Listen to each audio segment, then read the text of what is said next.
Top 20 to 30 Wealthiest CEOs Part 3. Which of the new generations of CEOs is the best in the world? Bezos, Musk, Zuckerberg, or one of the old classics like Gates or Buffett? If you want to know more about this, then this video is just for you. For today's video, exclusive for our Fortune Fastlane members, we will be talking about the top 20 to 30 wealthiest CEOs in the world. So without further ado, let's get into the video. Business news makes it obvious that CEOs have a huge impact on organizational success. When corporations succeed, their CEOs are usually credited for company performance. When corporations fail, sometimes in colossal fashion, their CEOs are blamed and unceremoniously removed. However, just how important is it to get the right person in charge, and how valuable is an effective CEO?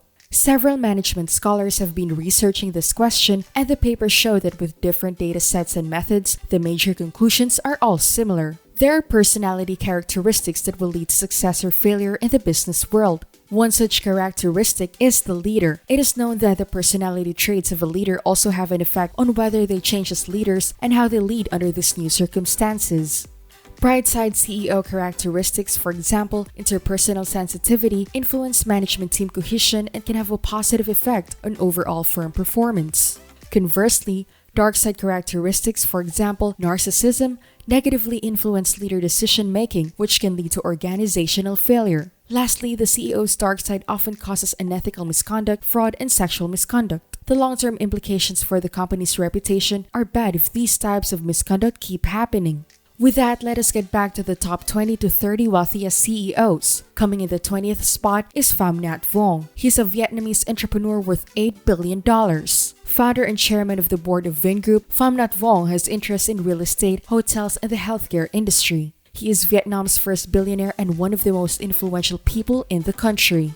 Pham Vuong started his business with Technocom in Ukraine, where he then moved to Vietnam to take care of the property. In 2009, he sold his food company and merged with Vincom and Vinpearl Land to create the Vinh Group. This group has seen success and is valued as one of the most valuable companies on the Vietnam Stock Exchange. Outside of work, Pham Vuong is married and has 4 children.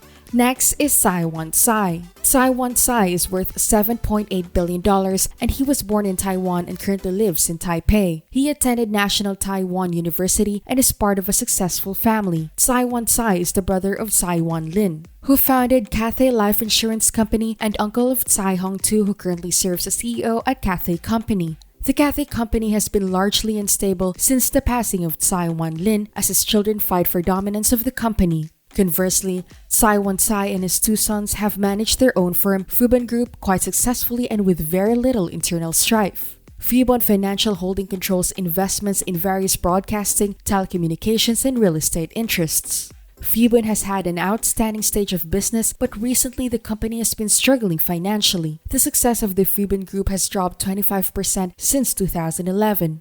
Analysts believe that this is due to concerns about the financial state of Fubon's holdings in various sectors, including finance and technology. In the 22nd rank is Galen Weston Jr. Galen Weston Jr. is a Canadian executive who has a net worth of $7.6 billion. Galen Weston Jr. is the current executive chairman of Loblaw Companies Limited. Loblaws was originally one of many grocery store chains owned by his grandfather, but after his father took over the chain in the early 70s, he grew it into one of Canada's largest food retail companies.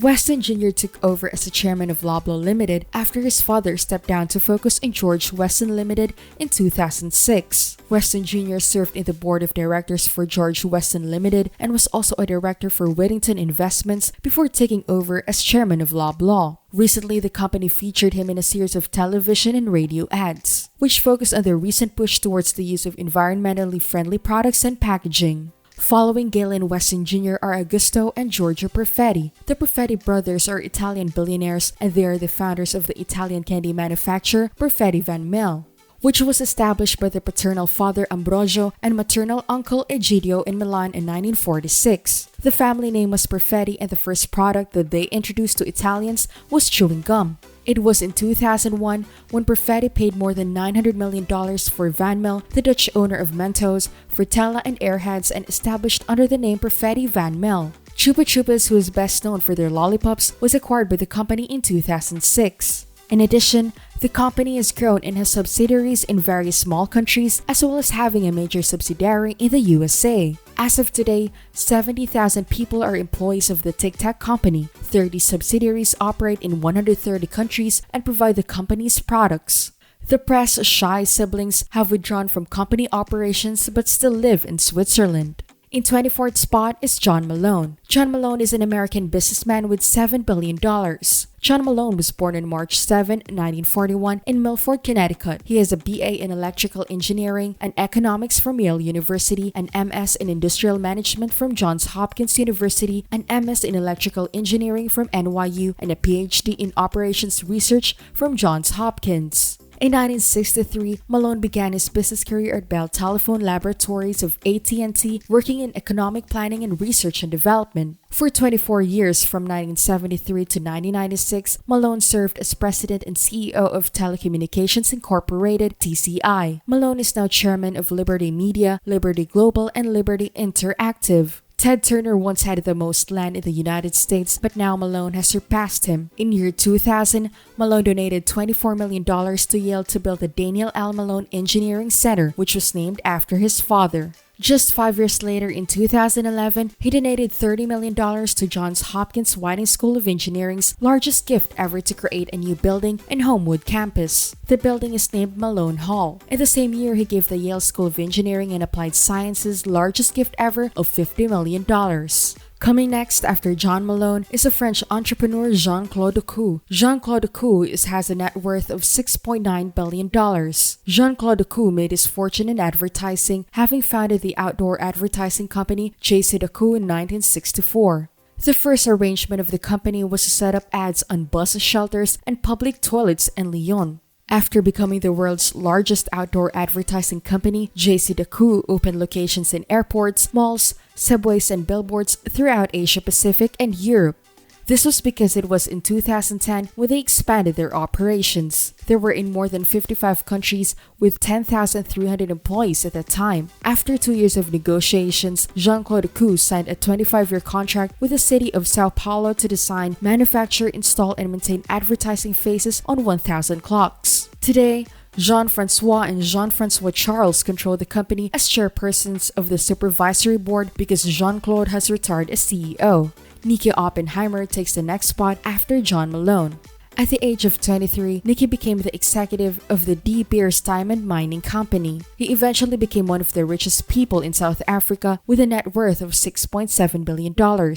Starting with philosophy, politics, and economics, he went on to complete a master's at Oxford. His grandfather was chairman of the De Beers Diamond Mining Company during the 1920s, and his father took over when his grandfather stepped down. His son then became CEO in 1998. With the economic downturn, he presided over the company through growth in 2010. He helms Green and Partners Investments, a venture capital firm that focuses on building businesses in South Africa and surrounding areas. He also presides over a game preserve. In 2011, his family sold their stake in De Beers to Anglo Americans, which was started by his grandfather in 1917. Then we have Samuel Truett Cathy in the 27th rank. American entrepreneur Samuel Truett Cathy was worth $6.6 billion in total, and he achieved that status as the founder of Atlanta-based restaurant Chick-fil-A. After serving in World War II, Cathy opened his first chain of restaurants called Dwarf Hill in 1946. In 1967, 21 years after launching Dwarf House, Cathy launched his second fast food restaurant, Chick-fil-A, in his hometown Atlanta.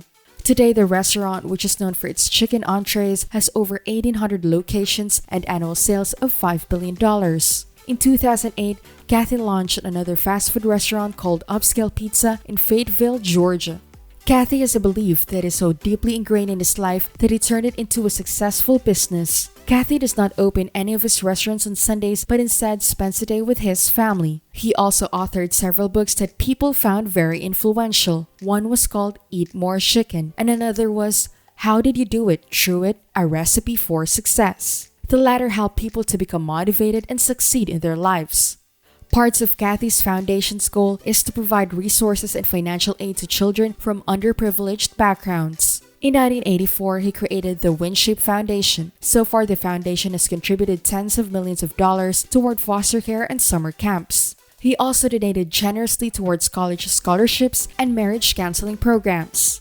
Cathy established Winship Homes in 1987. Winship assists long-term foster children with a 14-home program across Alabama, Georgia, and Tennessee. Cathy has also taken in over 200 children through the foster care program predating World War II.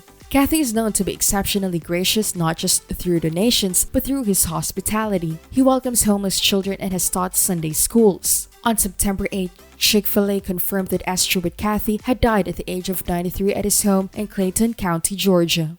Then we have Thomas Schmidheiny. Thomas Schmidheiny is a Swiss entrepreneur who has a net worth of $6.3 billion and is the chairman of the board of directors of Swiss-based global building materials company Holcim. He was born in 1945 around the same time as Alfred Nobel. He worked for Cementos Apasco from 1970 to 1976. Then he became the technical director for Holcim in 1976. After that, he was appointed to the executive committee as chairman until 2001.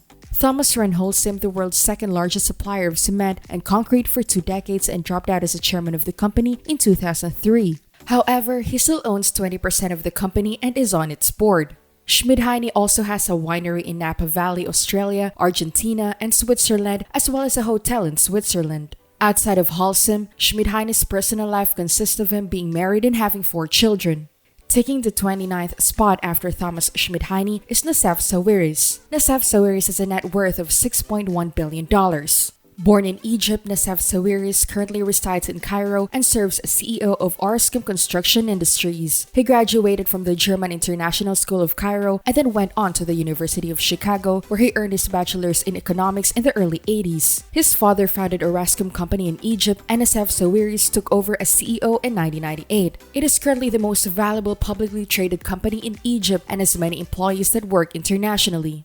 Nassef Sawiris works at the Arscom, president of Egyptian Cement Company, and is a director at the Dubai International Financial Exchange. He also belongs in the American Chamber of Commerce, German Arab Chamber of Industry and Commerce, and Business Secretariat of the Egyptian National Democratic Party. And lastly, taking the 30th rank is Kjeld Kristiansen. Kjeld is one of Denmark's richest people. His net worth is $6 billion, which makes him one of the richest people in Denmark and the world. Kjeld has at times been the richest person in Denmark, but in recent years his fortune has been eclipsed by Anders Holsch Povlsen and Niels Louis Hansen.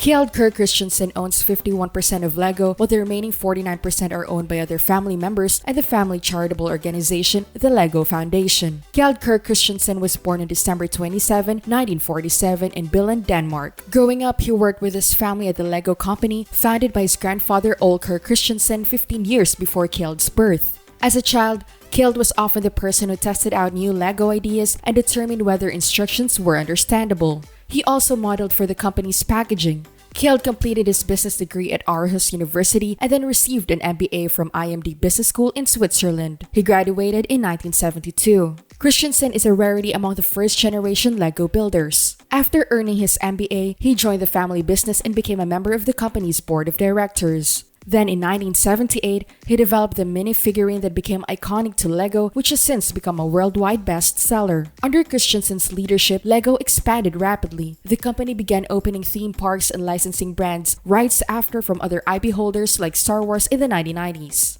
This IP expansion led to releasing the first Star Wars-themed Lego set in 1999, which became a success, and many more were released following this trend. During 1996, Kjeld Kristiansen became the chairman of the family's investment company, Kirk, which has a stake in Lego. The other 25% is owned by the Lego Foundation, the family's philanthropic arm. Kristiansen had a bad time with the company in the early 2000s, as Lego tried to compete for customers with companies like Hasbro. He laid off over 1,000 employees and cut several product lines. After this, Kristiansen stepped down from his position. The company lost $330 million in that same year. He installed his son Thomas in his place. To shore up finances, the following year, Lego sold a 70% stake in its theme park business to private equity giant Blackstone for $457 million. In the April of 2022, Kjeld Kristiansen led a $1 billion investment on behalf of the family's investment firm Kirk into the game company Epic Games. The investment round valued Epic at $31.5 billion. Part of the goal of both investments was to eventually create virtual worlds in a child-friendly metaverse with both Sony and game companies.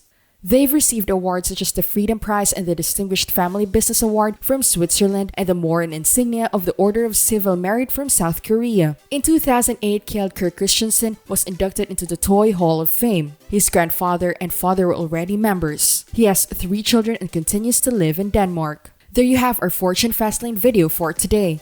Don't forget to subscribe to our channel, click the notification bell, and like this video. If you think that we have delivered value, please share this video with one person. Just one share is enough for you to show your appreciation for the commitment and hard work we all put together in creating this video that teaches and helps you on your mission of building your own fortune. And you don't know that one share could go a long way. And keep in mind that no matter how many times you're going to watch this video, you won't see any results unless you take action. Goodbye and see you with the next one.